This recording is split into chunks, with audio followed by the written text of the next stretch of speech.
Break का वक्त है यहाँ पर, जब ब्रेक से वापस आएंगे तो बात हो जाए प्राइम मिनिस्टर साहब के हवाले से, जिन्होंने वो बड़े कॉन्फिडेंट नजर आते हैं, बड़े इस हवाले से पॉजिटिव हैं कि बिजली का बुरहान खत्म हो जाएगा। क्यों है, इसके पीछे वजह क्या है? क्या वो रियलिस्टिकली ठीक बात है जो वो कर रहे हैं, या इसमें कुछ जिस तरह कहा जाता है हुकूमत की बात में कुछ एग्जैजरेशन होती है, वो भी है? एक ब्रेक के बाद से बात करेंगे हमारे साथ।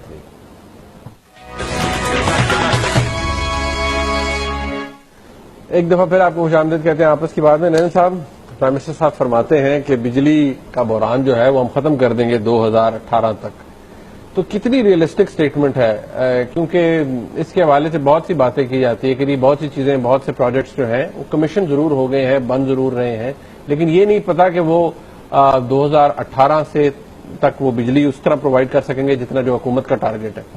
बात तो आपकी दुरुस्त है। उसकी वजह यह है कि सवाल इसलिए खड़े हो रहे हैं क्योंकि आपको याद होगा कि इलेक्शन से पहले PMLN की ये वादा था कि हम 6 महीने में या साल के अंदर अंदर बिजली का बुरहान, 6 महीने, साल, 1.5 साल, और वो 6 महीने, साल, 1.5 साल, 2 साल में पहले जो अगर 12-14 घंटे लोड शेडिंग थी तो 2 साल के अंदर इन्होंने उसकी लोड शेडिंग आधी कर दी। अब 6 से 8 घंटे होगी, पहले 12 से 14 घंटे थी। तो पहली बात तो ये है कि कुछ इंप्रूवमेंट तो हुई है। अब ये क्या इनकी कोई कारकर्दगी है या अल्लाह ताला की तरफ से कुछ हुआ? अब मैं समझता हूं कुछ इनकी कारकर्दगी है और कुछ, क्योंकि इसमें कोई शक ही नहीं है कि प्राइम मिनिस्टर साहब ने दिन रात इसके ऊपर एम्फोसाइज किया कि ये करना है, ये करना है, ये करना है, ये करना है, सबको क्रैक द whip के करो करो करो करो करो, भागो दौड़ो, ये करो। शहबाज साहब और शहबाज साहब, ऑफ कोर्स शहबाज साहब और ख्वाजा आसिफ साहब, everybody is been trying to. Problems बड़े हैं बट चले। सर्कुलर डेट का प्रॉब्लम था ये, मगर इसके अलावा एक और भी विंडफॉल, जैसे अंग्रेजी में कहते हैं विंडफॉल प्रॉफिट, अल्लाह ताला की तरफ से एक चीज होगी, वो है तेल की कीमत गिर गई।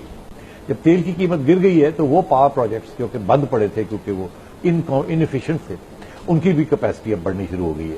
अगर पहले वो 40% पे थे, वो 60 पे आ गए हैं, जो 60 वाले थे वो 70 पे चले गए, एंड सो ऑन, क्योंकि तेल की कीमत गिर गई है। इट इज इवन इनको इनएफिशिएंट पावर प्रोजेक्ट्स जो हैं वो भी अब फीजिबल हो गए इन दैट सेंस, क्योंकि कॉस्ट ऑफ प्रोडक्शन गिर गया।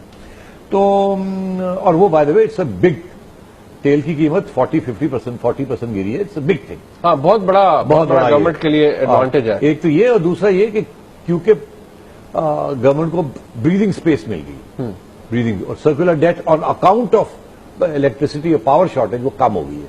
बाकी और रीजन की वजह से है, मगर इसकी वजह से कम हो गई।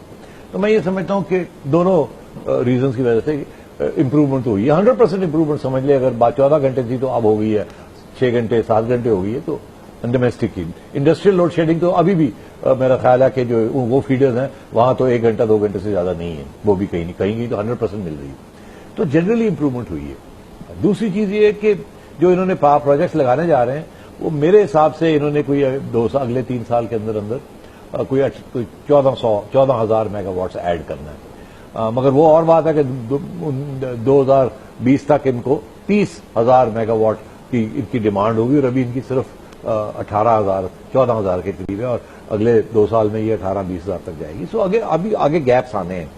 मगर अगले 2-3 साल में ये जो प्रोजेक्ट्स इकट्ठे करने जा रहे हैं, मोटी मोटी जो बात है, पोर्ट कासिम कोल प्रोजेक्ट है, ये 2018 तक इनका ख्याल है, इलेक्शन जब के वक्त आएगा कि ये भी कमीशन हो जाएगा, कुछ 1330 मेगावाट्स का ये है।